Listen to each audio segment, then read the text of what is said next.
অন্যান্য ডকুমেন্টসের উপরে শুনানি করে আন্তর্জাতিক অপরাধ ট্রাইব্যুনালের দ্বিতীয় ট্রাইব্যুনাল 30 জন আসামির বিরুদ্ধে অপরাধ আমলে গ্রহণ করেছেন। ইন্টারন্যাশনাল ক্রাইমস ট্রাইব্যুনাল অ্যাক্টের 3-2 এবং 4-1-2-3 এই ধারায় বিরুদ্ধে অপরাধ আমলে গ্রহণ করেছেন। আগামী 10ই জুলাই পরবর্তী শুনানির জন্য দিন ধার্য করেছেন। ওই দিন যে 4 জন আসামি গ্রেপ্তারকৃত আছে তাদেরকে গ্রেপ্তার দেখানো পূর্বক তাদেরকে উপস্থিত করানোর জন্য জেল অথরিটিকে নির্দেশ দিয়েছেন এবং বাকি যে 26 জন আসামি আছে তাদেরকে গ্রেপ্তার করে ওই তারিখে হাজির করার জন্য আইন শৃঙ্খলা রক্ষাকারী বাহিনীর প্রতি নির্দেশ দিয়েছেন।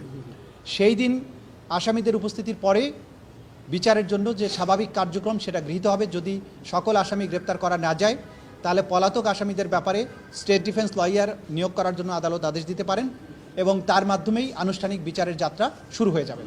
তো যেহেতু একটা আইকনিক ঘটনার বিচারের তদন্ত আমরা শেষ করতে পেরেছি, আমাদের তদন্ত সংস্থা শেষ করতে পেরেছে, আমরা আনুষ্ঠানিক অভিযোগ দাখিলের মাধ্যমে এই আনুষ্ঠানিক বিচারের যাত্রা শুরু করতে পেরেছি।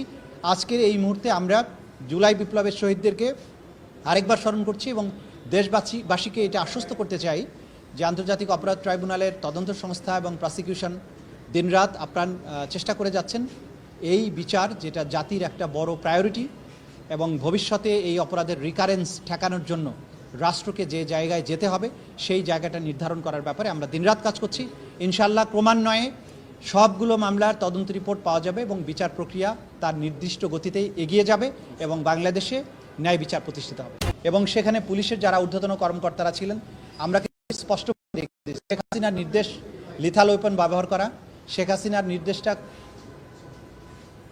গিয়েছে প্রথমে স্বরাষ্ট্রমন্ত্রীর কাছে, স্বরাষ্ট্রমন্ত্রীর কাছ থেকে পুলিশের আইজিপির মাধ্যমে পুলিশের সমস্ত কমান্ডের অধস্তন যত কমান্ড আছে তাদের কাছে গিয়েছে।